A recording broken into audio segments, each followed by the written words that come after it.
Hello! Last time on VintageScape, we started our build of Gillinor by creating all the main buildings of Lumbridge. We made the castle, the general store, the church, Bob's axes, and everything in between. We also went through a lot of how this game, Vintage Story, actually works and our overall building plans. So if you want to know the full story about all that, then go and check out episode 1 before watching this one. Heck, go and watch it 5 times, let's get those numbers up. In this episode, we decided to focus on the river area east of the castle and the farm area to the north. But before we could go about building those, we had to address some big oopsies we'd made in the first video. And before I can tell you about those, I need to tell you about Indie Impact, an upcoming charity event that I'm pretty excited about. And if you're watching this video, then you probably should be too. Indie Impact is a 2-day charity stream run by my good friend Trader Stan. Yes, the one and only Stan. When he's not giving you the best price on Tyrus helms, he's streaming over on Twitch where the authorities can't tax him. It's all for a good cause though, as he'll be raising money for the Stonewall Community Foundation, one of the leading charities helping to protect LGBTQ people across the planet. So if you're free on November 8th or 9th, tune into the stream at twitch.tv/IndieImpact. We're going to be showcasing over 20 indie games for your entertainment, including special guest appearances from some of the devs of those very games. And if that wasn't cool enough already, we've even got prizes and a ton of cool stuff to give away too. So please, come on down, bring your friends, bring your Caramjun rum, have a great time and do some good at the same time. Every little bit helps. Thank you for listening, now let's get back to the build.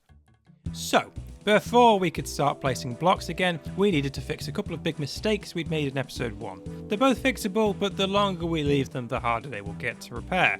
The first is that the entire map needs rotating by 90 degrees counterclockwise. The back of the castle should be facing west, but in my build it was facing north. Honestly, not sure how I managed this. I was looking at the real game the whole time and didn't notice this mistake until a couple of comments pointed it out. So thank you very much for doing that.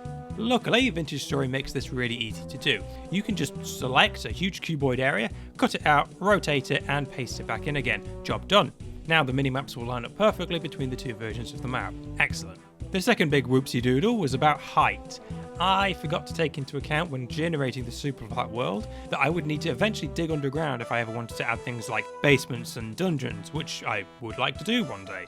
The default map gen only gave us like 4 blocks of depth to work with, which is nowhere near enough for what we're going to make. So we need to raise everything up. Just like with rotating, Vintage Story makes this fairly simple to do with its built-in world edit tools. I don't know what I would do without them. We cut the whole build out again, raised it by 24 blocks or so, and pasted it back in. We then just needed to figure out how to fill in all the empty space again. This took me a lot of messing around to find the right way to do it, a lot more than I would like to admit. But eventually we stumbled upon the Select Fill tool, which makes this sort of thing dead simple.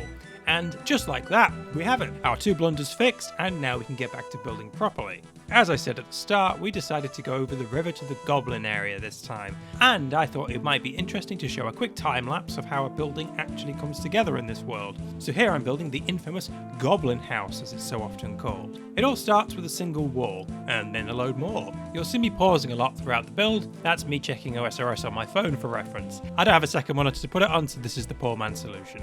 When we find a wall that needs a different shape, we just chisel it to match. A lot of the pieces of any build are going to be the same, so there's a lot of copying and pasting and rotating going on as well. With all the main walls blocked out, we next added some extra detail with these wooden beam pieces. They're nice for adding extra depth to structures because they operate outside of the usual block grid. They'll come up quite a lot in this episode. After that, it's time for the roof. There isn't always a direct one-to-one block to RuneScape match we can do when building, but these roof tiles look almost exactly alike for this build, which is always nice when it happens. This house also has this weird roof shape to it. It's not a single clean slope, so it took a bit of fiddling to get it right on our end. We then added a bit of trim around the edge of the roof to give it that nice overhang. Then we added the windows, which we copied from a previous house as they used the same model. We just needed to break the glass in some of them and fix the border to match the new material. Then it's time for the fun part, the interior decorating, which of course starts with some skeletons. We replaced the grass floor with a rough dirt one. Chiseled out some standing torches. Anything requiring chiseling at this smallest level is a bit tedious, but the results are worth it. We even chiseled the fire in the top of them to get the best effect we could. We bring in a stool from a previous build, add some crates, chisel in some smaller boxes as well. This is a good showcase of times when pre-made items can be better and when chiseling is the play. It all depends on what you're making. We then add a little fire pit in the middle and one more torch, and this build is done. It doesn't have exactly everything the original does in it, but the nature of the block grid makes this pretty difficult to always achieve anyway. But there you have it, one goblin house. I think we did a pretty good job matching the original. That took me about 45 minutes total in real time, shortened to just a few for your amusement. Now, do you want to see it alongside of the rest of the build? Of course you do. Let's go over to the live tour.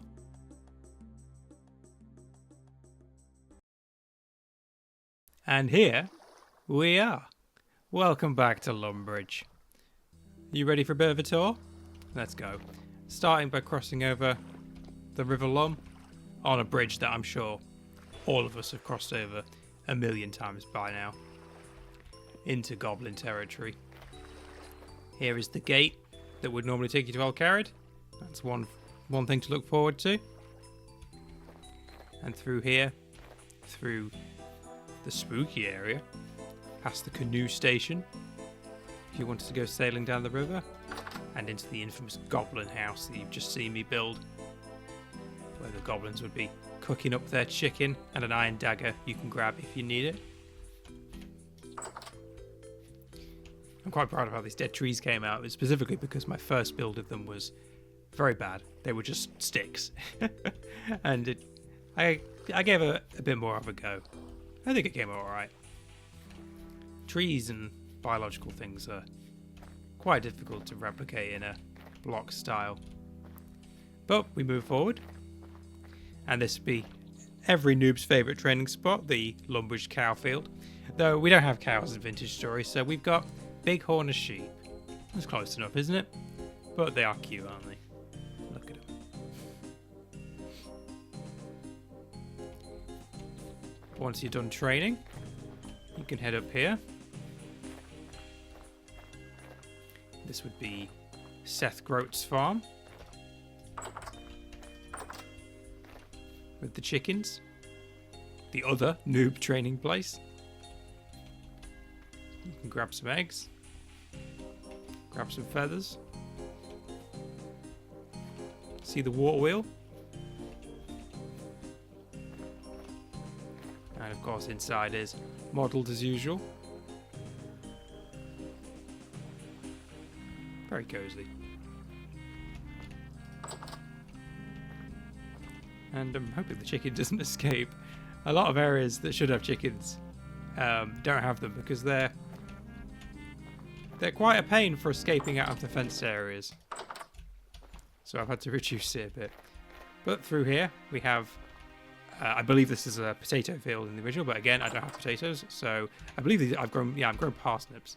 Because that's the closest I can come up with. But there you go. It's a potato field, and obviously towards there would be Varrock, which is something we probably won't get to for a few episodes, but that's a big thing I'm looking forward to. I've started a small way there. This would be where the hops patch would be. But let's head back the other way now.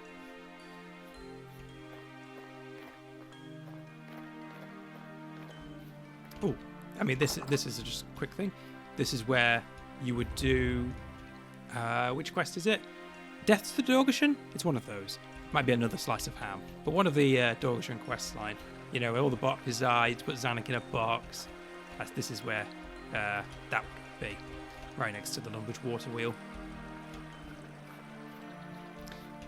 This is, like in the opening, you would have seen me build at the underground section. This is one of those areas that will, of course, need one. So it's a good thing we were able to do that. But let's head over the other bridge.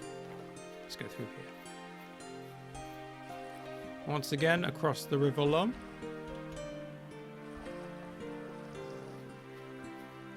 Past the north of Lumbridge. This would be where the sheep field is.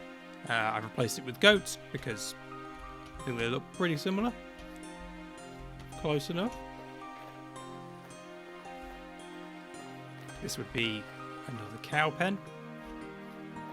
And this is, of course, Fred the farmer's famous house where you would do sheep shearer.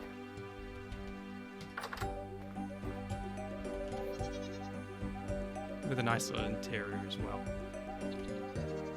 Even got the rocking chair to sit on.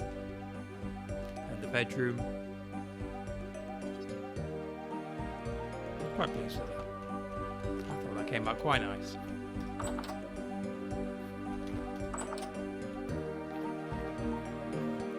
Through this way. This would be another chicken pen. Yeah, this was one of the areas where chickens kept escaping, so currently there's no chickens in here. I need to come up with a better solution to keep them in. There's still probably a lot. I want to see if I can figure out a way to make like invisible walls around the top of the fence or something, just to keep them in. But we'll that's one of the issues we need to come back to. And yes, the building from the thumbnail and the pride and joy of this update, the windmill. Very pleased with how this one came out. The iconic Longbridge windmill. The place that you all go to when you do cook the system for the first time, grind that first flour. I think it came out really nice. There's a lot of effort went into this because it's a diagonal building, trying to make it look decent. Took a little bit of effort, quite a few rebuilds, but I'm pretty pleased with how it came out. This is obviously where the bin at the bottom, where the flour would fall down into. And if you go up the ladder, you can see this is where the grinding wheel is. And at the top, you have the levers and mechanism that controls it. Oh yes, I modelled all that too. Although one thing that you'll note that I noticed and you might notice about a lot of things in RuneScape when you actually study them in the detail that I've been doing, a level of detail far more than any normal person would, is that they don't make any sense. The real Longbridge windmill is not connected up in any way that actually makes physical sense. Like, how is it working? Where does the flour go? You drop it in a thing and then it just sort of appears at the bottom. So I've tried to model it myself to make some sort of sense. There's a chute from the top that drops down into here somehow. It's never really explained in the main game. Like, it doesn't make physical sense, but that's what we came up with. And again, there's not really anything here, but it matches the real game, which is what's important. Anyway, so once you've grabbed your flour from there, maybe you'll like to wander out here, see the wheat field, a second potato field. This would be near Draenor, which would be just over there, and another area that would be dominated by goblins.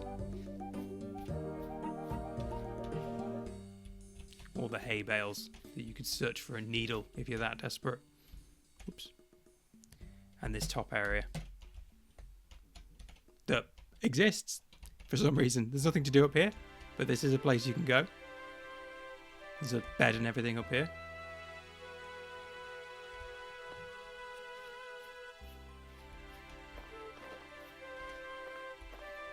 Oh, and I've just seen it, and now I want to show it off.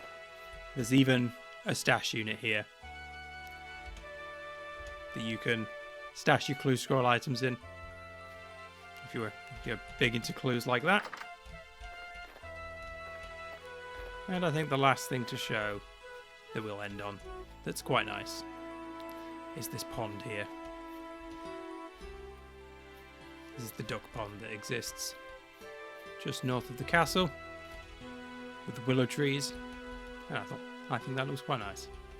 It's a new type of tree I've had to model with the droopy willow trees, but I think they came out alright. And I think that is everything. So yeah, a bit of a smaller update this time, but this still took plenty of time to build. Just lots of outdoor areas and a lot less buildings this time.